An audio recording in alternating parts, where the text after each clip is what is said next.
안녕하세요. 두 번째 영상입니다. 이번에는 환경오염과 그로 인해 재앙을 맞이했던 한 마을에 대한 이야기입니다. 미주리주 세인트루이스로부터 남서쪽 27km. 그곳에 인구 22,000명이 거주하고 있는 타임스비치란 작은 마을이 있었습니다. 그런데 1971년 어느 날부터인가 날아가던 새들이 땅에 떨어져 죽고 키우던 개, 고양이, 말 등 가축들도 죽어나가고 말들은 모두 사산을 하게 됩니다. 이뿐만 아니라 사람도 가려움, 염소성, 여드름, 정신착란, 기형아 출산 등의 현상이 나타나기 시작합니다. 그러자 1971년 8월 미국 질병통제예방센터에서 조사에 착수하게 됩니다. 그리고 토양검사에서 33ppm의 TCDD를 검출하게 됩니다.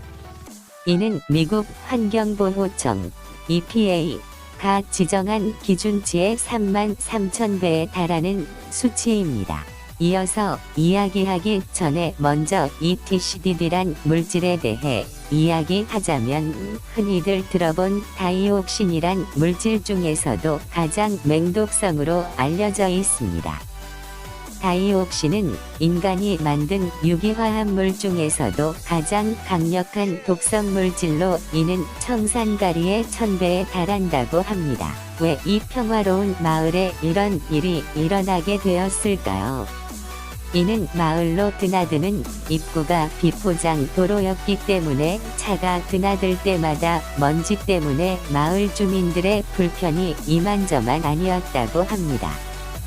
그래서 마을 주민들은 물을 뿌려보지만 그 효과는 미미했다고 합니다.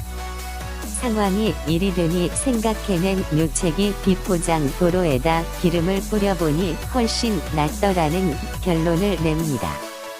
하지만 비싼 가격을 감당할 수 없어 1리터에 2센트밖에 하지 않는 폐유를 사용하기로 합니다. 이 일을 맡은 사람은 러셀 플리스란 산업폐기물 처리업자였습니다. 그는 폐유를 자기가 공급하기로 하는 조건으로 싼 임금에 이 일을 맡았습니다. 그리고 그는 1971년부터 약 4년 동안 다이옥신이 다량 함유된 산업 폐기물을 폐유라고 속력 7만 리터가량을 비포장도로와 농가에 살포했습니다. 이에 경찰은 그를 체포하게 되었습니다.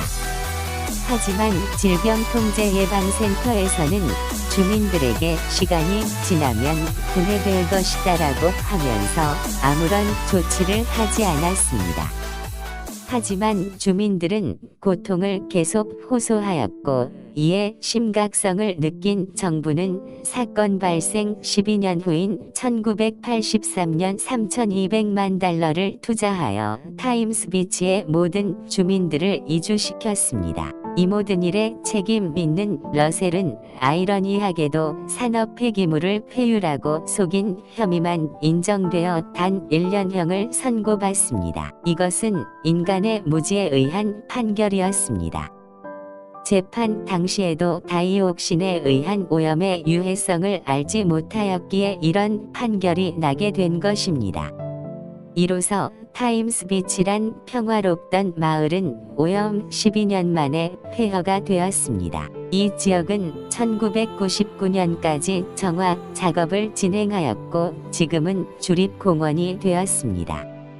2012년에 환경보호청 EPA에서 점검하여 방문자나 공원 관리자의 건강을 위해할 요소가 없다고 발표했습니다. 무심코 우리가 내다버리는 쓰레기 속에도 이런 유해물질이 있지 않을까요? 우리가 망쳐버린 환경은 부메랑이 되어 우리를 위협하게 될 수도 있습니다. 오늘 준비한 영상은 여기까지입니다. 더 알찬 내용 가지고 또 찾아뵙겠습니다.